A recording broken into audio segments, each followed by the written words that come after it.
The Oscars made history on Sunday night. What did they do? They gave the Best Picture of the Year award to the Best Picture of the Year. Not what you expected I would say, did ya? No, but seriously, I couldn't care less if it was an international feature film. I mean, yeah, I guess it's nice.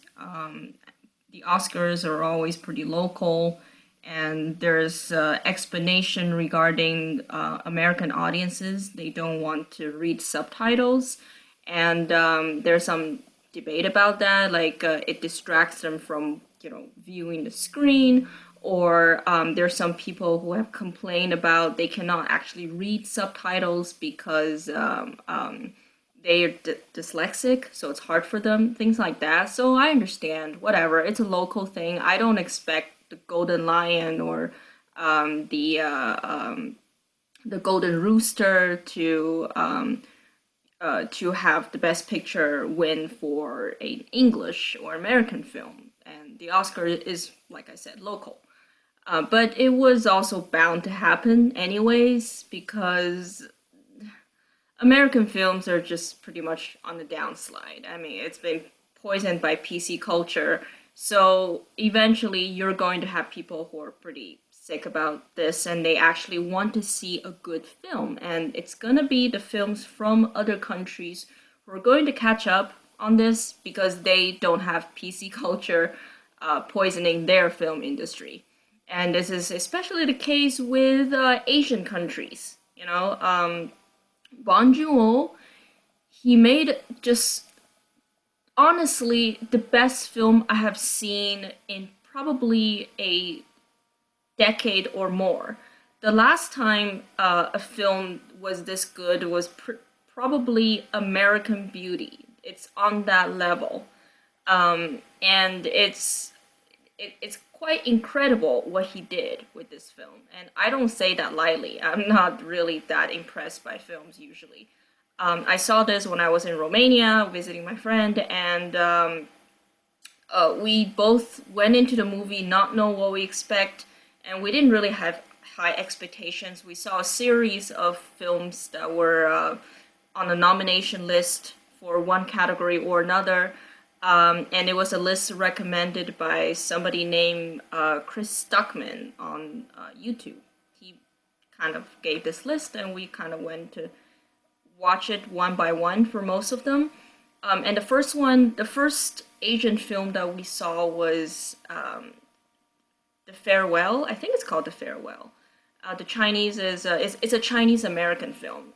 The Chinese title is Don't Tell Her, but I think it's called The Farewell. And neither of us was impressed. We thought that it was a film made by pretty much a Chinese American who doesn't actually know, doesn't have a really deep understanding regarding the Chinese culture and the culture clash and all that stuff. And she just made this very preachy film about, for American audiences, about a certain aspect of Chinese culture, which, again, I like to stress this a lot. The cultural differences, at least if you were to compare between China and the West, they are on a scale of progress. They're not on a scale of just arbitrary differences. Many of the things the cultural things that China has, the West used to have it too, like in one degree or another. It's just that the West, throughout some historic events, they progressed into a certain way and China stayed in a certain way.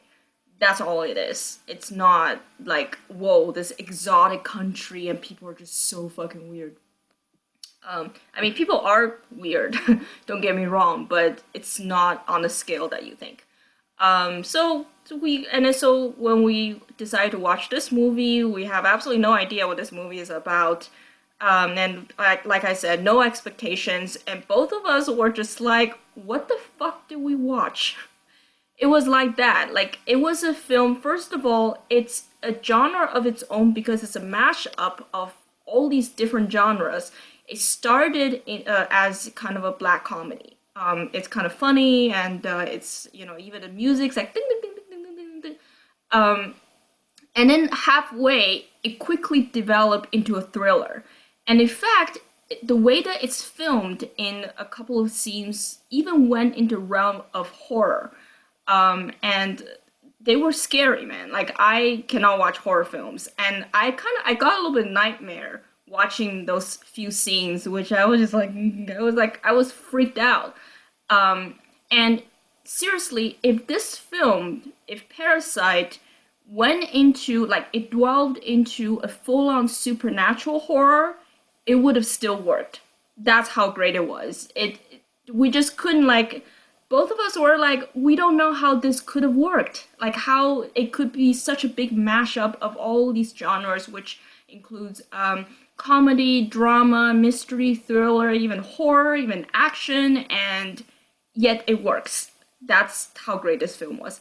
And it also did have social underpinnings, and unlike The Farewell, which is just like, it I know this sounds cliched, but show not tell really is a thing. And The Farewell is to tell. It's like these characters go like, let me tell you, let me whack my finger, and tell you the difference between the Chinese culture and the American culture.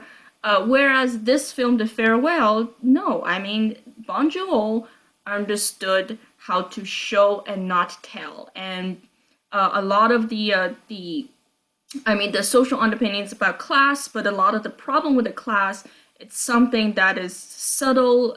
It's not a one-sided issue. It's not even like the Joker, which is like so obvious, rich people bad, and poor people good. It's like both sides have their good side of humanity and not so good side, kind of a very dark and non-redeemable qualities of humanity and redeemable qualities of humanity. And how it played out is just it makes you think a bit, and it's also very enjoyable. So I highly recommend it. It was also gorgeously shot. The actors were all really good, and I was just really surprised for my friend in Romania was telling me he saw many Romanian films and he said that they were all surprisingly good, and I kind of didn't believe him. And the reason was just I think it was 10 or 20 years ago. I don't remember like when I watched like just shit tons of Korean soap operas with my parents, and then after like the fourth one we just got really like sick of it, and we're like, oh, Korean dramas are all the same, and it's all always there's a really bad guy, and it's like very soap opera-y, and there's a love triangle and all that stuff. And even when I told my mom about this movie, that's what she was saying. She was like, I don't know, Korean movie, really? Like, it's just, we saw it's gonna be like a love triangle, and it's gonna be like a bad guy in there, and I was like, no, mom, it's really not. Like, they really, South Korea really oomped up their game with cinema. Like, it's quite amazing. I really now want to see more of their movies. The last movie I saw before this one was The Throne, and I kind of just like, clicked through it because again, it was what I thought like a Korean movie would be. Very teary-eyed. There's some sort of triangle, and everybody just cries like fuck. But this movie, it's something else. It is something else. And I know that there are people who who want to say no. I've seen some really hilarious comments about they didn't give it to 1917 because they are anti-American culture, which is hilarious considering that these people can't tell the difference between World War One and World War Two. I even had one guy telling me, "Oh, you're a Nazi advocate or something, or Nazi apologist or something," because I pointed out that I was very disappointed with the movie 1917. I thought it might be a Dunkirk-ish good movie, but no. It's the only thing good about 1917 is the cinematography, which it won, rightfully so. It had a kind of a nice technique of filming, and it looked nice. The scenery beautiful. The acting was for the most part good. I mean, it didn't involve like heavy acting or anything, but they pulled some really big names like um, Colin Firth, Benedict Cumberbatch, Andrew Scott, Mark Strong. So what do you expect? I mean, these are all like really big names in Hollywood, and especially amongst the British actors. Um, but it was just really once again very very like anti-German, very biased, like in favor of the Brits and anti-German. And if this was a World War II movie, at least I would kind of understand. Like if you're filming the World War II movie and you're making another Holocaust movie, at least it would be like, yeah, I mean, you're talking about the SS officers in the camps. They're all kind of fucked in the head, so okay. But you're talking about a war that was 100% both sides at fault. In fact, I suspect that the reason why they had to bring on conscription is because neither side wanted this war. Germany was a huge ally of England for a very long time. They supported England with its Protestantism when England was facing Catholic enemies all around England. And well, it's technically not Germany back then, but like the Germans, I should say. The Germans, they supported England. They were allies with them in developing the Protestantism and protecting England pretty much from the Catholics. And even from this kind of alliance, even the British monarchs were German, part German. Like Queen Victoria, she's 3/4 German, and then no, sorry, she's half German, and then she married a German, and so their son is 3/4 German, and this line even went down. So I would have to look up, but I'm pretty sure the king at this point in World War I was the son of Queen Victoria. So he would be 3/4 German.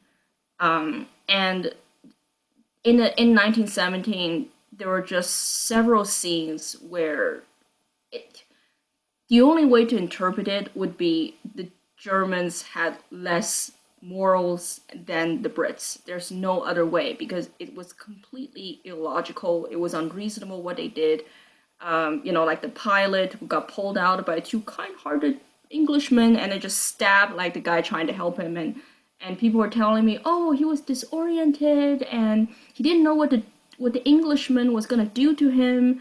And I'm just like, wait, you're talking about a pilot and who made this strategic move because the English guy was behind him. He was holding him like this, and the German guy managed to pull the Englishman down. This is what I remember, anyways, because I'm not gonna watch it again, and stabbed him in the stomach, right? So this is a strategic move. So he definitely had wits about him.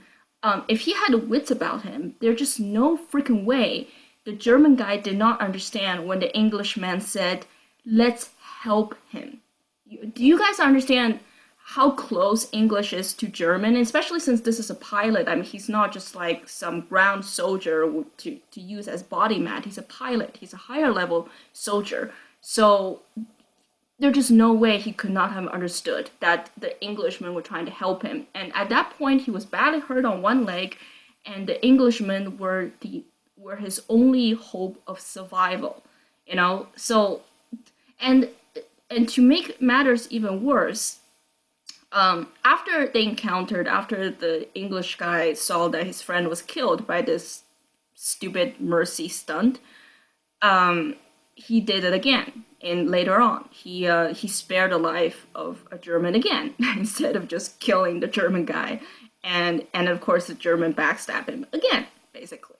So it's basically Germans bad, and the Brits good, the English good, and unlike Dunkirk, which had a quite of a ambiguous moral because the characters in there, they weren't heroes, and that was kind of the point of the movie, what it means to be a hero. They didn't do hero acts, and and yet people vetted them as heroes, and they were kind of like, I don't feel like hero because all we did was survive, and we did some pretty shitty things to survive. Whereas this movie, 1970, was full on heroic, right? I mean, they went on a reconnaissance mission and to save, like, what was it, like 6,000 people or something?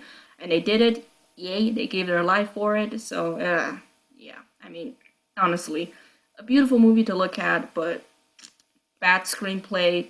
And I also, one of the reviewers that I listened to that I respect a lot, also said that the score was terrible. Like it was just like a score that a like a average composer could have came up with it. Like like 80s movie score. Um, so there's that, and also I just wanted to say that the there were people who were Joker fans and who got upset that Joker didn't win, even though Joker never really had much of a chance to win. And I want to say at this point, I don't want to sound smug, but I'm.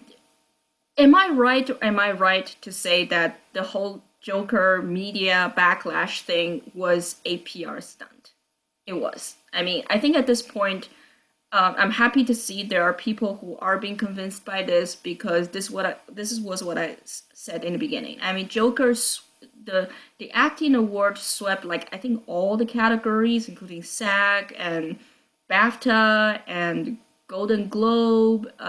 So Joaquin Phoenix got all the he swept all the awards in this award season for this portrayal, and the Joker also got nominated like for a bunch of categories. I think it was like six or something like that. How could Hollywood do that if they truly think this was a anti woke movie? Just think about that. I mean, do you think Cassie J's The Red Pill would ever be considered in the documentary feature category? The answer is no. In fact, Bill Maher's Religulous, when that came out, that was actually kind of a funny documentary. That was during a time when, like the atheist movement was still kind of controversial, and America is still by and large like at least much more religious than now. Right now, kind of the liberal took over, and religious people are all kind of hush up at this point. But back then, yeah, I mean, people were still really religious, and they would not even talk about Religulous, even though I liked it. It was a good movie. Um, but the Joker, I mean, it just got so many recognitions, and just I think the last nail on the head regarding this point that it's just a PR stunt, and Hollywood in fact loved it instead of saying, oh my god, this is threatening, like this is like MRAs or something like that, even though it's not. Was the Joaquin Phoenix's speech. It was like 100% woke. The only thing that he said something that's actually helpful was the counter cancel culture, and that was even just like shrug. I mean, what does that mean, anyways? But he went on and he didn't go and do what he was supposed to do, which is to thank like the people that he's supposed to thank. He started having his long rail about gender equality and animal rights and just all that stuff. It's like, dude, this guy is not on our side. Okay, he's an SJW.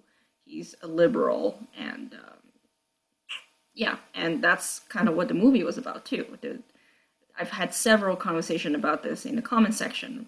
Like in the Honey Badgers and other places, and I said this.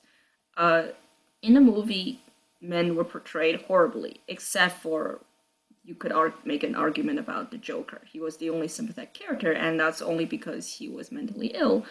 And there were people saying, well, it's important, at this point in history to talk about mental illness. It's like, well, but it's not new. It is not. The Aviator, for example, talked about mental illness.